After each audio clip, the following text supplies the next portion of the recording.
This is the Rebel Call channel. Welcome to today's show. This is another important video, so make sure you understand what the narrative and the message is of this story. You may have heard a lot, even during the strike in Hollywood, about celebrities pretending to be against artificial intelligence. Story after story after story has come out, whether it's a Hollywood actor or a musician claiming that AI is stealing their voice. So on the surface, it looks like, oh, celebrities and musicians out there are anti-artificial intelligence, but that's not what they actually are. By them coming out and constantly crying and constantly trying to sue big tech companies over AI legal, what they're considering AI rights, it's actually setting the stage for AI rights. And these aren't rights to protect you. These are rights to protect artificial intelligence. And this, once again, is what purpose the celebrities serve. They end up getting people on board with these types of notions, but people don't realize what it really means. They just think, oh, ScarJo is going to sue Google because they're using her voice in a video. And I'll show you the story in a second about how ScarJo is going to shape the face of artificial intelligence as far as what's legal, what's not, what likenesses can be used, and what ones can't, how they can use this and how they can't use that. And people go, well, that's good. We need that. We need rules and legislation against AI. But the ultimate point of them doing this is to actually get the world to recognize artificial intelligence as something that should have the right to exist and should have autonomy. And this sets the stage for artificial intelligence to have rights, treating them the same eventually as humans. It's not going to start out that way, but once there's laws put in place in regards to AI, you could throw out the removal of AI completely in the trash can. And really what the debate should be is that, wait, you know what? Artificial intelligence seems really dangerous. People can create very easy deepfakes that people will fall for very easily. We see that people can mimic other people's voices, which again is something I'll get into with the Micah Miller story for those of you that are familiar with it, because it's all headed towards this with what's legal and what's not with AI. But once you recognize AI as an existing body, once laws are put in place, there's no longer the right to remove AI from society. There's no longer the civilians' rights to say who is giving these tech people, who is giving them legislation or who is giving them the rights to create this. Nobody asks for it. What does it do to betterment humanity? And of course, there's no right answer to that because it does nothing to betterment humanity. But you can hear all of them talk about, well, it is good in the long run for humanity because it'll help us with medicines and it'll help us with, figuring out problems because humans can't figure them out. So everybody goes, oh, okay, well, they're telling us that there's benefits to AI, even though they're saying in the same sentence that AI could eventually wipe out and replace humanity. Having laws in place is not to protect us from AI. It is to protect AI from us. And I know it sounds comical, but eventually AI will have more rights than we do. So I'll get into the story, but let's just look at who's pushing this right now, because it's ScarJo. Scarlett Johansson, another puppet of the New World Order. She's married to Colin Jost, who is the non-funny, comedic news anchor on Saturday Night Live related to the Kennedys, another part of the bloodline. We've seen ScarJo on magazine covers flat out holding up the Baphomet head, very similar to the Marina Abramovich picture, holding up the goat head, right? Because this is what they do out in the open, right? And of course, we've seen ScarJo doing all-seeing eye symbolism many times in many different photographs, many different poses. A lot of people never mention ScarJo, maybe because a lot of people like ScarJo. Even seeing ScarJo doing the all-seeing eye symbolism on the poster for the movie Lucy. For those of you that don't know the plot of Lucy and everything going on in the world, it's very similar to what's going on with that black goo known as graphene oxide, because literally the film is about, here's the plot. When a boyfriend tricks Lucy, of course, Lucifer, the name is deliberately chosen, into delivering a briefcase to a supposed business contact, the once carefree student is abducted by thugs who intend to turn her into a drug mule. She is surgically implanted with a package containing a powerful chemical, graphene oxide, but it leaks into her system, giving her superhuman abilities, including telekinesis and telepathy. Wow, it sounds a lot like what we hear going on with the Neuralink, right? With this nanotech inside of human beings' bodies, they suddenly have telekinesis, they're doing telepathy out in the open. And people go, wow, they're controlling their computer with their mind. Oh, right, a form of witchcraft. People with superhuman powers. I've talked about this many times, so many of you understand that. So that's the plot of the movie Lucy. Don't be suspicious. ScarJo, of course, is in it. And of course, ScarJo is another government asset. We've seen ScarJo also doing many poses, holding up the monarch butterfly because this is a government operative. So the story is that ScarJo is going after ChatGPT. And again, as you've seen, a lot of celebrities out there are standing up against AI. And this isn't celebrities standing up for human rights. This is celebrities going after AI so that laws could be put in place to protect us from AI, and on the flip side, to protect AI from us. And what we're seeing normalized with artificial intelligence is fallen angels technology out in the open. Demonic technology that they're telling us, everybody out there goes, what is AI? I don't know what AI is, right? I showed you the video with Gordy Rhodes, which he continually flags. Gordy Rhodes continually flags my videos and removes them, and removes at least his section of the video from my videos because I point out exactly what he's saying. He openly talks about little demons inside of this that is artificial intelligence, these things that they summon, why they need the earth cool, right, with the quantum computing. But here's a story from ScarJo about regulations coming for AI, because they're going to continue to do this over and over and over again, because it's about our rights, right? Wink, wink. It's not about our rights at all. It's about establishing AI as an actual thing, establishing AI as having the right to exist, giving it autonomy. A new controversy tonight in the world of artificial intelligence, as one of Hollywood's biggest movie stars says her voice was copied without her consent by one of the most powerful AI companies. Actress Scarlett Johansson claims OpenAI's ChatGPT mimicked her voice for its latest personal assistant program. CBS's Jolene Kent has the tale of AI imitating art, imitating life. Scarlett Johansson says she was shocked and angered when she heard a voice which sounded an awful lot like her. I'm doing fantastic. Thanks for asking. Johansson is calling out OpenAI CEO Sam Altman, saying the company's new AI voice, Sky, sounded eerily similar to the virtual assistant she played in the movie Her. I want to learn everything about everything. This is Sky. Once upon a time, in a world not too different from ours, Johansson claims Altman asked her to participate twice, saying he felt my voice would be comforting to people, but she declined the offer. NPR's Bobby Allen broke the story after interviewing OpenAI CTO Mira Murati. I said, hey, did you guys base this voice off of Scarlett Johansson? And she said, really? I don't even know what that voice sounds like. Then we reach out to Scarlett Johansson and she says, my own family thought it was me. Last year, Altman said Her is his favorite film. That was incredibly prophetic. And on the day of the AI voice launch, he tweeted the word Her. He now says, out of respect for Ms. Johansson, we have paused using Sky's voice in our products. We are sorry to Ms. Johansson that we didn't communicate better. This comes at a time when the use of AI in Hollywood remains a major concern. This is OpenAI's business model. They troll the entire internet. For every image, they vacuum it up and make many, many, many millions of dollars off of this. Who isn't getting paid? The artists.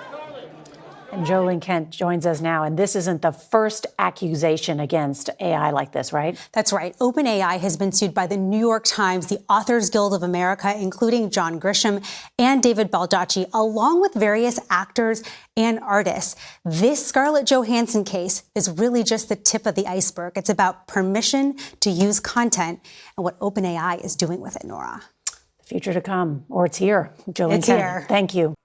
So again, Hollywood has been out there waging a fight against AI because they believe in the union. This is all fake, by the way. Anyone out there thinks this is real. The Hollywood actors out there on strike, pretending as if, well, they're fighting to ensure that they're getting, that they're not getting shunned or they're not getting, they're not getting the proper income that they should be making because AI is replicating their voice. So once again, we establish rights for artificial intelligence. Then we have to acknowledge that AI actually exists. It exists in our world, and we have to accept it into existence by having laws in place instead of saying, how about this? How about we just get rid of AI? immediately. Why don't we just get rid of it? It does not benefit humanity. They know that it does not benefit humanity. It is here to cause the destruction of humanity. But they want to tell you that, well, in the future, modern medicine and stuff, AI is going to help with that, and they're going to help with surgical procedures. And all these suckers out there don't have a clue about AI. They just think it's nothing more than some of the stuff that they've normalized. See, they've given people out there the ability to do deep fakes and the ability to do all these childish things with AI. So everybody's fallen in love with it. All these young teens out there love AI. They use the AI. They mimic celebrities' voices. They do all sorts of things with deep fakes, right? They're very popular videos that people watch. We've seen the Keanu Reeves deep fakes and all the other stuff, Tom Cruise. So they all love it. So they're not going to want to get rid of it. So that's why they released and allowed regular civilians to do that stuff, so that they can come in and instead of saying, hey, we need to get rid of this, like, oh, it's not that harmful. It's just silly stuff. Yeah, we should have laws in place because, yeah, it could be dangerous in some aspects, but it's fun too. So we need it. Instead of just going, everybody who's involved in ChatGPT and AI needs to be arrested immediately for crimes against humanity. It's removing jobs from humans. That's number one reason. Well, it's not the number one reason, but it's a big reason that humans should say, no, we don't need this, because then all these wealthy elites are going to replace us and replace human beings with robots, right? But if you want to take that aspect out of it, we could just say, hey, we've all seen the predictive programming, right? With the Terminator movies, the robot movies, robots going rogue. And in fact, like I've covered before, a lot of shows like 60 Minutes coming out talking about all these weird, crazy scientists that we're supposed to think are smarter than us, who talk about, well, they could eventually kill us. And we're supposed to be like, oh, okay, let's roll out AI, right? Why don't we just let every serial killer out of prison too and leave our doors unlocked? Sounds like the same exact, thought process, right? So the other thing I mentioned earlier was this story. If you don't know this true crime story, they're really promoting this story. And like I always talk about, if they promote a story and people get gripped into the story, there's usually a reason behind it. It doesn't mean that crimes don't actually occur.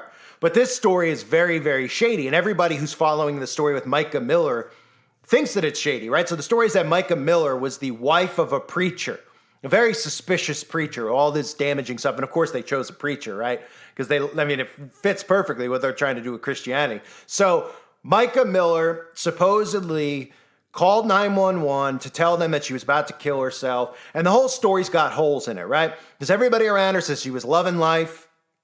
She wasn't depressed. She was optimistic about her future.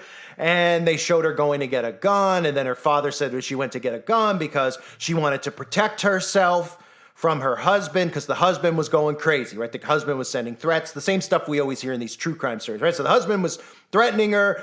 If she went through with the divorce, he was going to go after her. There's video of it all. So it's all out there, right? So she goes and she gets a gun.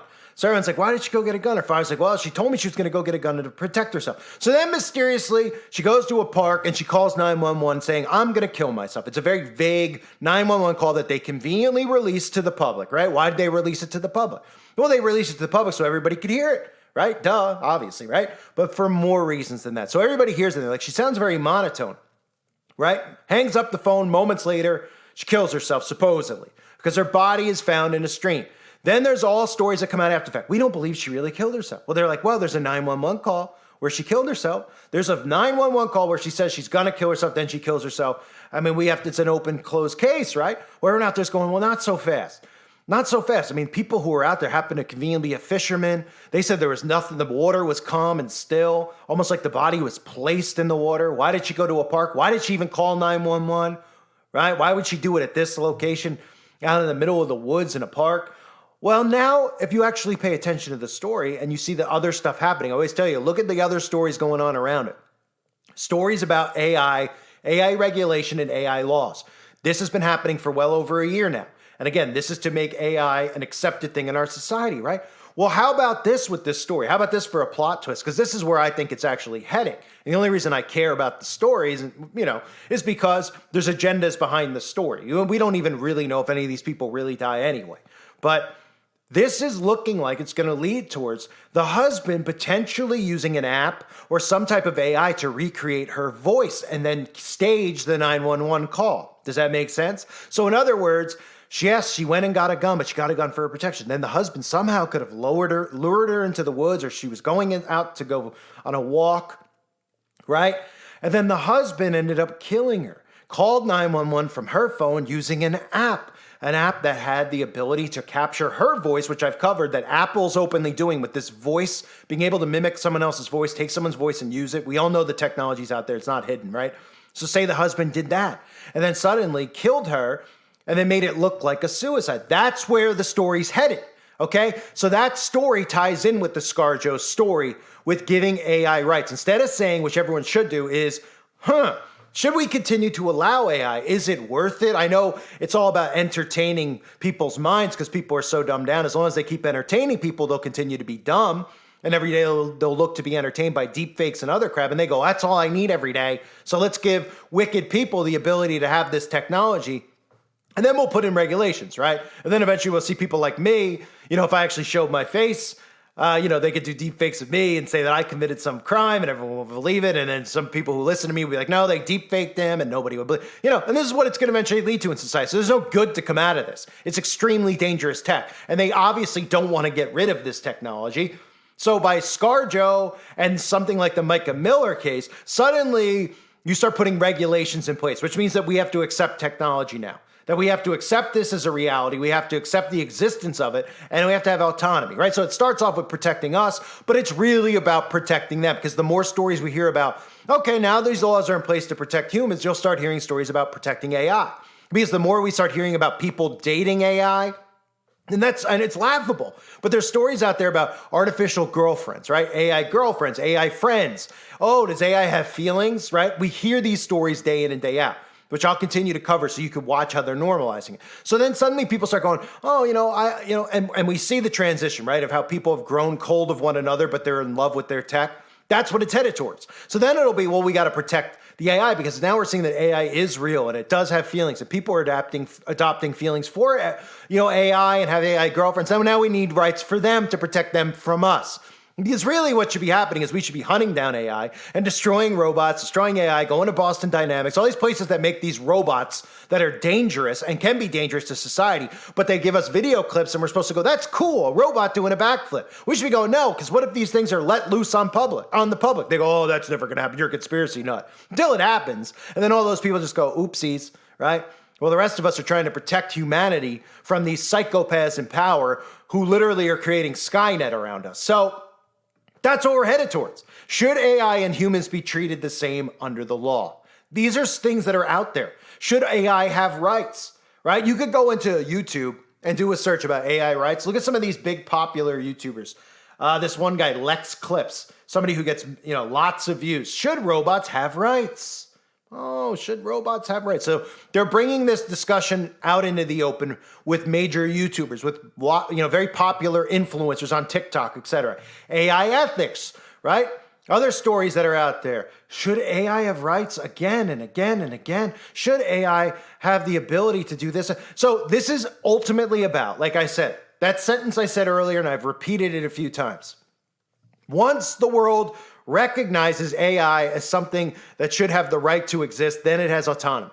And it shouldn't have the right to exist. We should get rid of it. And the people creating it, shouldn't there be regulations? Shouldn't we have background checks on them? They ask for background checks on regular civilians to buy something to protect their home. And they go, oh yeah, well, this guy's into conspiracy theory, so he might go and do an event at a school. So we should remove it from his home while we're letting criminals run amok, right? How about the people creating this? Do we know the background of them?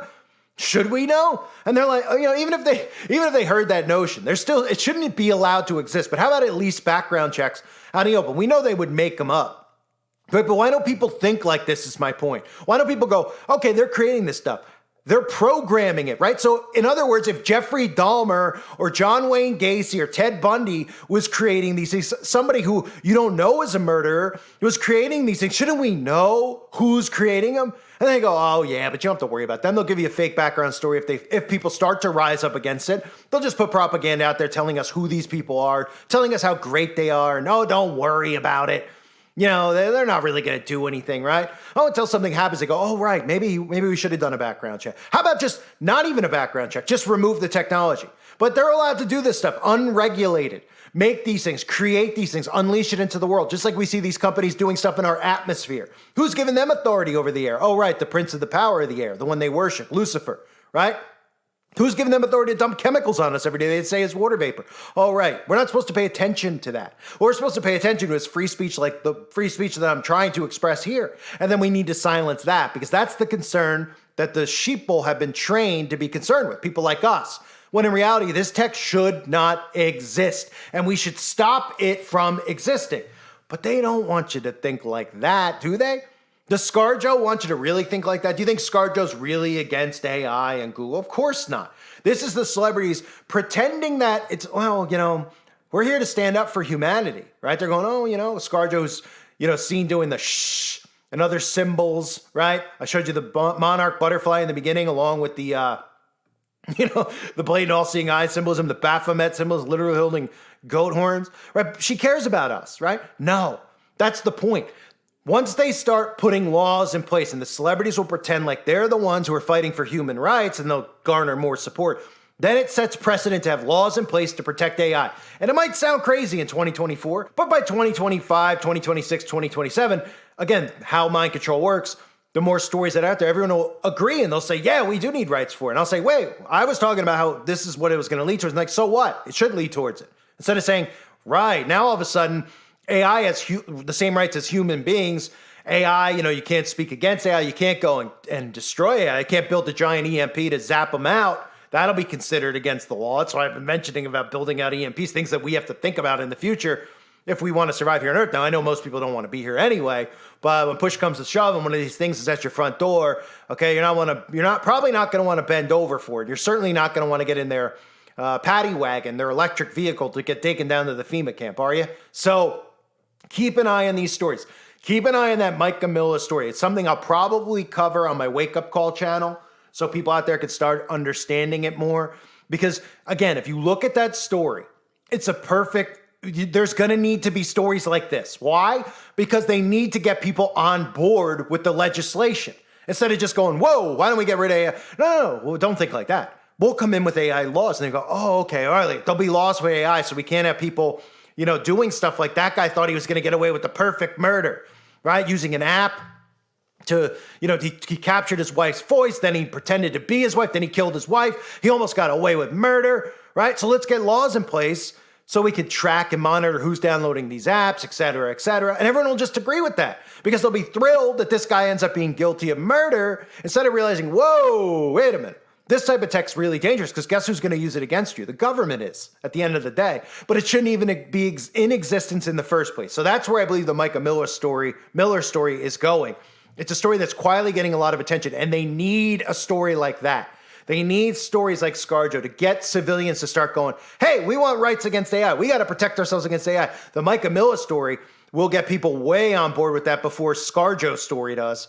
Okay, because people are very emotionally gripped into these stories about women whose husbands do this, and rightfully so in a sense. I mean, should be gripped into any of the stories because for the most part, we don't know if any of these stories are actually real, right? I would definitely believe that this possibly wasn't real based on the agenda behind it, based on the way they're leaking the story. They're telling you it's a straight up suicide, et cetera, et cetera. And all the people online think that they're sleuths because they're like, there's too much stuff that shows that he did it, right?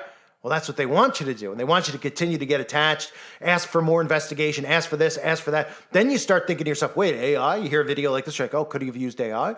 Oh, right. Then you really demand change and legislation. Instead of going, let's get rid of it, you start going, let's put rules in place so this can't happen again and we can protect poor women from crazy men, et cetera, et cetera. Everybody emotionally gets attached. Then we have laws in place for AI, and the next thing you know, it gets flipped on you. The laws are really to protect AI from us. And that's the truth of the matter. Whether anyone likes it or not, that's the truth. That's what the news is used for, to manipulate you into passing legislation, to passing agendas, to getting you on board with things. They play on your emotions. It's psychosis. That's what the news is used for. It's used to condition you, not to inform you. I thank you for being here. Hope you're all doing well. Share this video. Wake up a friend. Trying to build the channel out, so any help is always appreciated. Appreciate everyone who is here, though. God bless all of you, as always, and your families.